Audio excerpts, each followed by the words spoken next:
നമുക്കിന്ന് ഈ ഒരു വീഡിയോയിൽ ഹോണ്ടയുടെ CR-V പറ്റി സംസാരിക്കാം. 1995കളാണ് ഹോണ്ട CR-V നിർമ്മാണം സ്റ്റാർട്ട് ചെയ്തിരുന്നത്. ഇനീഷ്യലി ആദ്യം CR-V എന്ന് പറയുന്നത് നമ്മുടെ ഹോണ്ട സിവിക്കിൻ്റെ പ്ലാറ്റ്ഫോമിനെ ബിൽഡ് ചെയ്തുകൊണ്ടാണ്. പ്ലാറ്റ്ഫോമിനെ അടിസ്ഥാനമാക്കിയാണ് CR-Vയുടെ നിർമ്മാണം സ്റ്റാർട്ട് ചെയ്തിരുന്നത്. പിന്നീട് 2001ലാണ് അവരുടെ സെക്കൻഡ് ജനറേഷൻ CR-V പുറത്തിറക്കിയിരുന്നത്. പക്ഷേ നമ്മുടെ ഇന്ത്യയിൽ 2003ലാണ് വന്നിരുന്നത്. CR-V എന്നതെന്ന് പറഞ്ഞാൽ കംഫർട്ട് റൺ അബൌട്ട് വെഹിക്കിൾ എന്നാണ്. അതുപോലെ തന്നെ ഇതിൻ്റെ ടേംസ് പറയുവാണെങ്കിൽ കോമ്പാക്ട് റീക്രിയേഷണൽ വെഹിക്കിൾ എന്നതുമാണ് പറയുന്നത്. അപ്പോൾ CR-Vയുടെ കഥയിലേക്ക് വരികയാണെങ്കിൽ 2003ലാണ് നമ്മുടെ ഇന്ത്യയിൽ വന്നിരുന്നത്.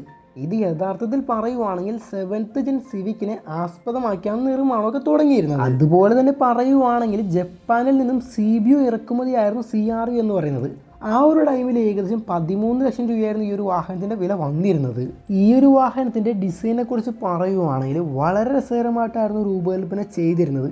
അത് പ്രധാനമായിട്ടൊരു ബിഗ് ബോയ് ബോക്സി എന്നൊക്കെ പറയുന്ന തരത്തിലായിരുന്നു നൽകിയിരുന്നത്.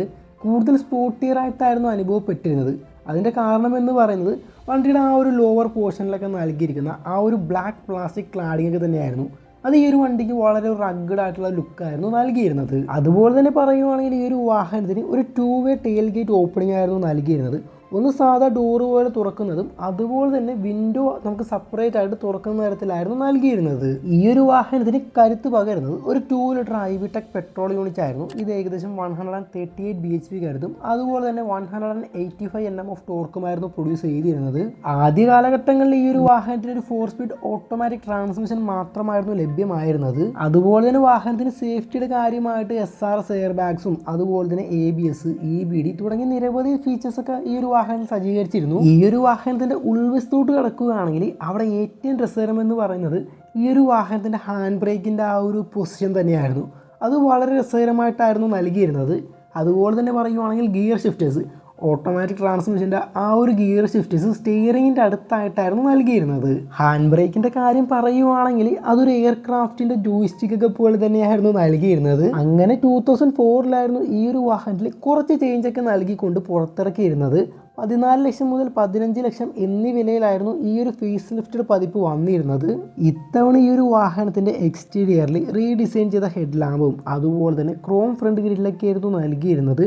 അതുപോലെ തന്നെ ക്ലീൻ ആയിട്ടുള്ള ലെങ്സ് ഒക്കെ തന്നെയായിരുന്നു ടെയിൽ ലാമ്പിലൊക്കെ നൽകിയിരുന്നത്. ഇത് കൂടാതെ 12 സ്പോക്ക് അലോയ്സും അതുപോലെ തന്നെ ഇൻറ്റീരിയറിൻ്റെ ഷെയ്ഡിൽ കളറൊക്കെ മാറ്റമൊക്കെ നൽകിയിരുന്നു. അതുപോലെ തന്നെ വാഹനത്തിൻ്റെ അപ്ഹോൾസ്റ്ററിയിലും ചില മൈനർ ചേഞ്ചസ് ഒക്കെ നൽകിയിരുന്നു. ഇതിനൊരു 2.4 ലിറ്റർ IVTEC പെട്രോൾ എഞ്ചിൻ ഏകദേശം 158 bhp കരുത്തും അതുപോലെ തന്നെ 219 Nm ഓഫ് ടോർക്കുമായിരുന്നു പ്രൊഡ്യൂസ് ചെയ്തിരുന്നത്. ഇതിനൊരു 5 സ്പീഡ് മാനുവൽ ട്രാൻസ്മിഷനൊക്കെ നൽകിയിരുന്നു. ആ ഒരു ടൈമിൽ ഈ ഒരു വാഹനത്തിൻ്റെ പ്രധാന എതിരാളികൾ എന്ന് പറയുന്നത് ഗ്രാൻഡ് വിക്ടോറിയയുടെ XL7ഉം അതുപോലെ തന്നെ ഷെവർലെയുടെ ഫോറസ്റ്ററൊക്കെ ആയിരുന്നു. ഈ ഒരു പർട്ടിക്കുലർ ജനറേഷൻ CR-V ബേസ് ചെയ്തിരിക്കുന്നത് ഹോണ്ടയുടെ ഗ്ലോബൽ കോമ്പാക്ട് കാർ പ്ലാറ്റ്ഫോം ആയിരുന്നു. ഇതൊക്കെ നമ്മുടെ സിവിക്കിൽ ഈ ഒരു പ്ലാറ്റ്ഫോം തന്നെയായിരുന്നു ഷെയർ ചെയ്തിരുന്നത്. അങ്ങനെ 2006ലാണ് 3rd ജെൻ CR-V നമ്മുടെ ഇന്ത്യയിലേക്ക് വരുന്നത്.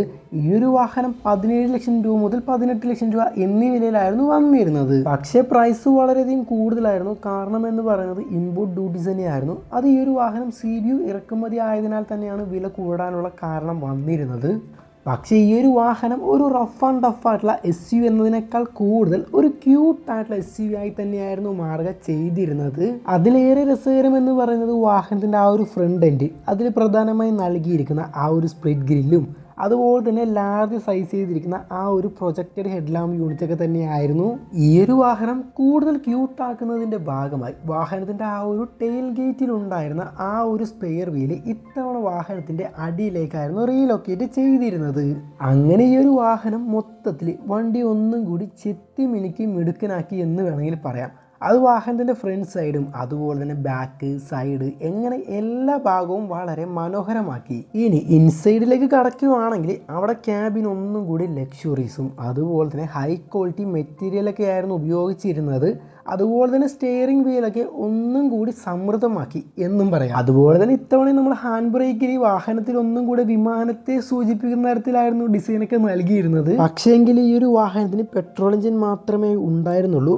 അത് കൂടുതൽ SUV വാങ്ങാൻ കൺസിഡർ ചെയ്യുന്നവരെ കൂടുതൽ അകറ്റുക തന്നെയായിരുന്നു ചെയ്തിരുന്നത്. കാരണം എന്ന് പറയുന്നത് ആ ഒരു ടൈമിൽ എൻഡവറും അതുപോലെ തന്നെ പജീറോ എല്ലാം നല്ല കിടിലൻ ഡീസൽ എഞ്ചിനോട് കൂടിയായിരുന്നു അവിടെ കളികളെല്ലാം തുടങ്ങിയിരുന്നത്. എന്നിരുന്നാലും ഹോണ്ടയുടെ ആ ഒരു 2.4 ലിറ്റർ 4 സിലിണ്ടർ IV-ടെക് പെട്രോൾ എഞ്ചിന് ഏകദേശം 159 bhp അതുപോലെ തന്നെ 218 Nm ഓഫ് ടോർക്കുമായിരുന്നു പ്രൊഡ്യൂസ് ചെയ്തിരുന്നത്. ഇതിനൊരു 6 സ്പീഡ് മാനുവലും അതുപോലെ തന്നെ 5 സ്പീഡ് ഓട്ടോമാറ്റിക് ട്രാൻസ്മിഷൻ ആയിരുന്നു നൽകിയിരുന്നത്. പിന്നീട് ഹോണ്ട മൈലേജിനായി ഒരു 2 ലിറ്റർ പെട്രോൾ എഞ്ചിനും കൂടി കൊണ്ടുവന്നിരുന്നു. ഈ ഒരു IV-ടെക് പെട്രോൾ എഞ്ചിന് ഏകദേശം 141 bhp കരുത്തും അതുപോലെ തന്നെ 190 Nm ഓഫ് ടോർക്കുമായിരുന്നു പ്രൊഡ്യൂസ് ചെയ്തിരുന്നത്. അതുപോലെ തന്നെ ഹോണ്ട യഥാസമയവും പ്രവർത്തിക്കാവുന്ന ഒരു 4WD സിസ്റ്റമൊക്കെ നൽകിയിരുന്നു. അത് കൂടുതൽ ഏത് തരത്തിലുള്ള സിറ്റുവേഷനിലാണ് വാഹനം കൈകാര്യം ചെയ്യുന്നത്, അത് ഡേറ്റിയോ അതുപോലെ തന്നെ ഗ്രാവലുള്ള റോഡുകളിലൊക്കെ അത്യാവശ്യം നന്നായിട്ട് പെർഫോം ചെയ്യാൻ പറ്റുന്ന തരത്തിലായിരുന്നു അത് രൂപകൽപ്പന ചെയ്തിരുന്നത്. അങ്ങനെ ഹോണ്ടയുടെ തന്നെ one of the best selling SUV മോഡലായിരുന്നു CR-V എന്നത്. അതുപോലെ തന്നെ പറയുവാണെങ്കിൽ CR-V ആണ് one of the few petrol SUV എന്ന് വേണമെങ്കിൽ പറയാം. കാരണം ഇതിൽ വളരെ മികച്ച രീതിയിലുള്ള സ്പേസൊക്കെ നൽകിയ ഒരു SUV നമ്മുടെ മാർക്കറ്റിൽ കിട്ടാവുന്ന ഒരു കിടിലൻ SUV ആയിരുന്നു CR-V എന്നത്.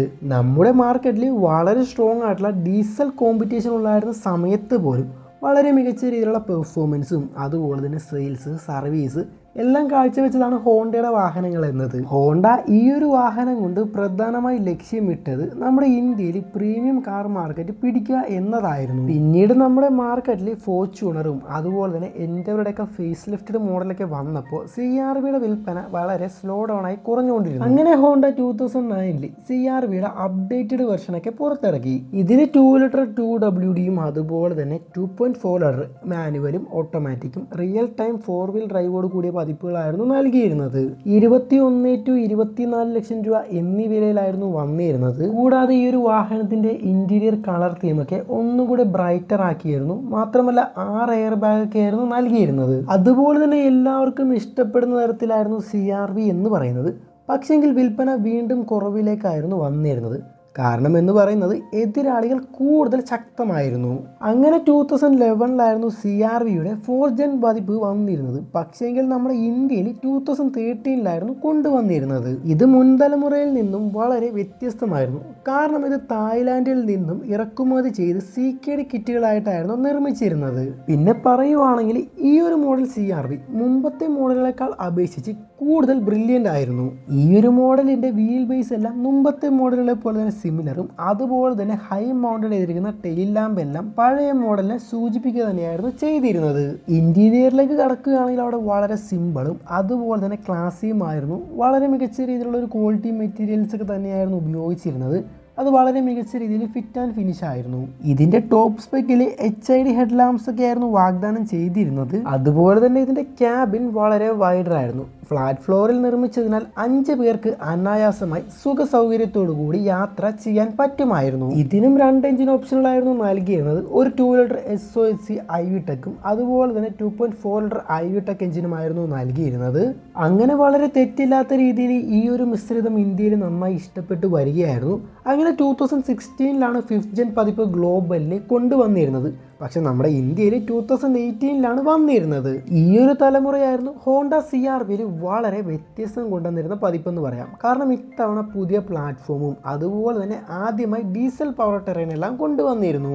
ഇത് ഹോണ്ടയുടെ വളരെ ഒരു ബെസ്റ്റ് എഫേർട്ട് എന്ന് തന്നെ പറയാം. കാരണം ഇത്തവണ പ്രീമിയം SUV സെഗ്മെന്റിൽ ടൊയോട്ട ഫോർച്യൂണറും അതുപോലെ തന്നെ ഫോർഡ് എൻഡവർ അതുപോലെ തന്നെ സ്കോഡയുടെ കോഡിയാക്ക് എന്നിവരോട് മത്സരിക്കാനായിരുന്നു ഈ ഒരു ഡീസൽ പതിപ്പ് കൊണ്ടുവന്നിരുന്നത്. പക്ഷേങ്കിൽ ആഗോളതലത്തിൽ 2012 ഇവർ ഡീസൽ എഞ്ചിനെല്ലാം കൊണ്ടുവന്നിരുന്നത്. പക്ഷെ നമ്മുടെ ഇന്ത്യയിൽ 2018 ഡീസൽ പവർ ടെറൈൻ എല്ലാം കൊണ്ടുവന്നിരുന്നത്. ഇതിൽ നൽകിയിരുന്നത് ഒരു 1.6 ലിറ്റർ ഡീസൽ എഞ്ചിനായിരുന്നു. ഏകദേശം 120 bhp കരുത്തും അതുപോലെ തന്നെ 300 Nm ഓഫ് ടോർക്കുമായിരുന്നു പ്രൊഡ്യൂസ് ചെയ്തിരുന്നത്. 9 സ്പീഡ് ഓട്ടോമാറ്റിക് ട്രാൻസ്മിഷനിലായിരുന്നു ലഭ്യമായിരുന്നത്. പക്ഷേ ഈ ഒരു സെഗ്മെന്റിൽ ഇതൊരു വളരെ സ്ട്രോങ്ങസ്റ്റ് പിക്കപ്പ് എന്ന് പറയാൻ പറ്റിയില്ലായിരുന്നു. കാരണം മറ്റുള്ള വാഹനങ്ങൾ ഇതിനേക്കാൾ കൂടുതൽ പവർഫുൾ ആയിരുന്നു. ഈ ഒരു വാഹനം ഏകദേശം 33 to 36 ലക്ഷം എന്നീ വിലയിലായിരുന്നു വന്നിരുന്നത്. 2012 തന്നെ ഗ്ലോബലിൽ 1.6 ലിറ്റർ ഡീസൽ എഞ്ചിനും അതുപോലെ തന്നെ 2.2 ലിറ്റർ ഡീസൽ എഞ്ചിൻ എന്നിവയെല്ലാം നൽകിയിരുന്നു. പക്ഷേ ഈ ഒരു പതിപ്പ് ഏകദേശം 19 km/ലിറ്റർ മൈലേജ് ഒക്കെ തന്നെയായിരുന്നു നൽകിയിരുന്നത്. ഇതിന്റെ ഉൾവശത്തോട്ട് കിടക്കുകയാണെങ്കിൽ അവിടെ ബ്ലാക്കും അതുപോലെ തന്നെ ബേജ് വുഡൻ ഇൻസേർട്ട് എല്ലാം നൽകിക്കൊണ്ടായിരുന്നു ഒരുക്കി വെച്ചിരുന്നത്. ഇതിന്റെ 2 ലിറ്റർ പെട്രോൾ എഞ്ചിൻ ഏകദേശം 154 PS ആയിരുന്നു നൽകിയിരുന്നത്. ഇത് CVT ട്രാൻസ്മിഷൻ ആയിട്ടായിരുന്നു ബന്ധിപ്പിച്ചിരുന്നത്. ഈ ഒരു വാഹനത്തിന്റെ തലമുറ മാറുന്നതനുസരിച്ച് വാഹനത്തിന്റെ മൈലേജും വർദ്ധിച്ചു വരികയായിരുന്നു ചെയ്തിരുന്നത്. ഈ ഒരു വാഹനത്തിന്റെ പുറമേ നോക്കുമ്പോൾ ആ ഒരു ക്രിസ്പ് ആയിട്ടുള്ള ഫ്രണ്ട് എൻഡും ഓൾ LED ഹെഡ്ലൈറ്റ് ഒക്കെ വളരെ രസകരമായി തന്നെയായിരുന്നു ഒരുക്കി വെച്ചിരുന്നത്. ഇത് മുമ്പത്തെ മോഡലിനേക്കാൾ അല്പം വൈഡറും അതുപോലെ തന്നെ ലോങ്ങറും അതുപോലെ തന്നെ ടോളറും ആയിരുന്നു. കൂടാതെ നിരവധി ഫീച്ചേഴ്സ് എല്ലാം ഈ ഒരു വാഹനത്തിൽ കൂട്ടി ചേർക്കുക തന്നെയായിരുന്നു കമ്പനി ചെയ്തിരുന്നത്. ഇപ്പോഴും ഈ ഒരു വാഹനത്തിന്റെ ഗിയർ ഷിഫ്റ്റേഴ്സ് വളരെ രസകരമായി തന്നെയായിരുന്നു ഒരുക്കി വെച്ചിരുന്നത്. അങ്ങനെ 2019 ആയപ്പോഴേക്കും ഈ ഒരു വാഹനത്തിന്റെ ഫേസ് ലിഫ്റ്റഡ് പതിപ്പ് ഗ്ലോബലിൽ കൊണ്ടുവന്നിരുന്നു. പക്ഷേങ്കിൽ 2019 നമ്മുടെ ഇന്ത്യയിൽ കോവിഡ് കാരണങ്ങളെല്ലാം കൊണ്ട് കമ്പനി അല്പം നഷ്ടത്തിലായിരുന്നു. അങ്ങനെ 2020 ആയപ്പോഴേക്കും സിവിക്കും CR-Vയും നമ്മുടെ ഇന്ത്യയിൽ നിർത്തലാക്കിയിരുന്നു. പിന്നീട് ഗ്ലോബലിൽ 2022 6th ജനറേഷൻ CR-Vയും വന്നിരുന്നു. ഇത് ഏറ്റവും കൂടുതൽ വിറ്റഴിക്കപ്പെടുന്നത് US-ഉം അതുപോലെ തന്നെ ചൈനയിലാണ്. US 2018 മാത്രം ഏകദേശം 3.7 ലക്ഷം യൂണിറ്റുകളാണ് പ്രതിവർഷം വിൽക്കുന്നത്. ഗ്ലോബലിൽ തന്നെ ഹോണ്ടയുടെ ഏറ്റവും ബെസ്റ്റ് സെല്ലിംഗ് SUV എന്ന് പറയുന്നത് CR-V തന്നെയാണ്. ചൈനയിൽ ഈ ഒരു വാഹനത്തെ ഹോണ്ട ബ്രീസ് എന്ന് നാമകൽപ്പന ചെയ്തിരുന്നു. ഇനി നിങ്ങൾക്ക് ഇഷ്ടപ്പെട്ട CR-V മോഡൽ ഏതാണെന്ന് നിങ്ങൾ ജസ്റ്റ് ഒന്ന് കമന്റ് ചെയ്യും.